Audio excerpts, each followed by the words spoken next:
नमस्कार दर्शक बंधु एसआर टीवी आपको स्वागत। आज मुझे नहीं देश विदेश किसी खबर आपन को अनुरोध वीडियो को प्रथम शेष पर्यंत निश्चय देखिए।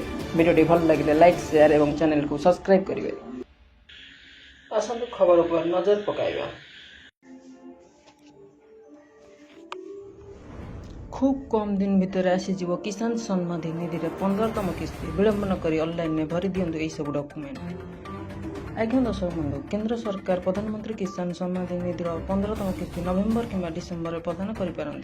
योजना जरिए कृषक को प्रति वर्ष 3टी किस्ती 6,000 टंका प्रोत्साहित अर्थ राशि दि जाए। ई-केवाईसी करने अनिवार्य कर बिना योजना जरिए मिलुवा किस्ती अटकी पीएम किसान ऑफिशियल वेबसाइट को जाई कृषक निजे किंबा कॉमन सर्विस सेंटर व जनसेवा केन्द्र जाई ई-केवाईसी कराई पारिबे। यह व्यतीत मोबाइल ऐप जरिए लाभार्थी खूब सहज केवाईसी संबंधित सूचना अपडेट कराई पारिबे। सूचाई दि जाउछि पीएम किसान लगी केवल सही कृषक ही योग्य जहां निकट में 2 हेक्टर किंबा तार कम जमी रही।